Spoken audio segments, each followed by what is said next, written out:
Hey guys, welcome back to Financial Professional. Today we'll talk about how FedEx took over as the primary carrier of the world. Let's head into it. Number 1. What is FedEx? FedEx, formerly known as Federal Express, is a major player in the market for package delivery and a direct competitor to United Parcel Services, or UPS, as the global leader. The FedEx story is a relatively short one, unlike UPS, as the company was founded in 1971 by its current chief executive Fred Smith. But 40 years later, in terms of cargo tons flown, the company has the world's largest airline and is the world's fourth largest in terms of fleet size. The firm has nearly 300,000 employees and more than $40 billion in sales revenue. Number 2. Founding Federal Express.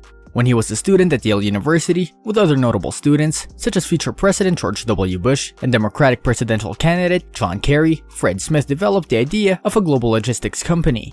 Smith started Federal Express in 1971 after graduating from Yale with a $4 million inheritance from his father and $91 million of venture capital.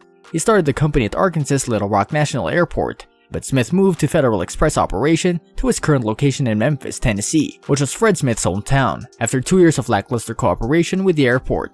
On April 17, 1973, Federal Express began air operations from Memphis Airport, with 14 Dassault Falcon 20 jet aircraft being used to move packages between 25 cities. Despite being the most highly funded new business in the US history, in terms of venture capital, the first 3 years of operation saw the company lose money. It was not until 1976 that, based on handling 9,000 packages a day, the company saw its first profit of $3.6 million. Number 3. Air Deregulation.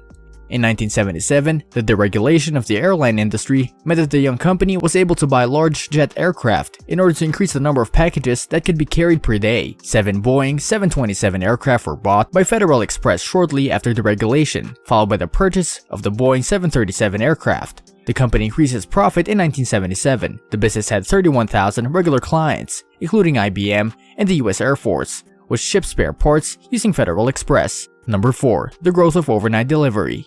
As the 1980s began, businesses moving away from the United States Postal Service began increasing their use of overnight delivery services. By introducing the document-sized overnight letter, which could contain 2 ounces of documents, Federal Express started competing directly with the USPS for a flat fee of $9.50. This service, ahead of Emery, Airborne Freight, and Purolator Courier, made Federal Express the firm with the largest sales of any US air freight company.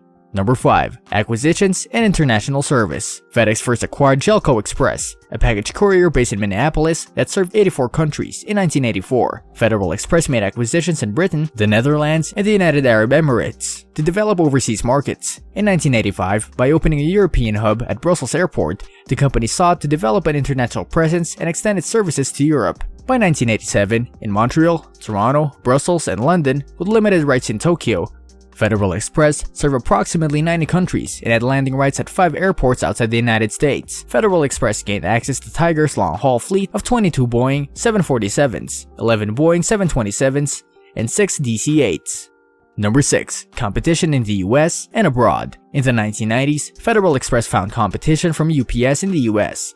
The company discarded its Boeing 727 aircraft for the Airbus A300 aircraft in order to increase capacity and reduce costs. Federal Express adopted FedEx as its official name in 1994 and purchased air routes from Evergreen International a year later to launch services to China, opening an Asia and Pacific hub at the Philippines Subic Bay International Airport. Number 7. Current operations. FedEx now has 700 aircraft in its fleet, including the Boeing 757-200, 767-300F, and 777 freighters. It's the largest aircraft fleet in the world, and FedEx is the largest operator of the Airbus A300, Airbus A310, ATR-42, Boeing 727, Cessna 208, and McDonnell Douglas MD-11 aircraft. This is despite the termination of production of the 757 by Boeing back in 2004. At a cost of $2.6 billion, FedEx bought and used 757 aircraft from other airlines. FedEx was to be the Airbus A380 freighter launch airline, but after 2 years of delays, it cancelled its orders. The orders for the A380F were replaced by the orders for established Boeing 777F by FedEx. This brings us to the end of our video. I hope you enjoyed it. Hit like if you did, and don't forget to subscribe to our channel so that you don't miss any of our videos in the future. Also, watch the 2 videos that are on your screen because I'm sure you'll love them. With that, I'll see you in the next video.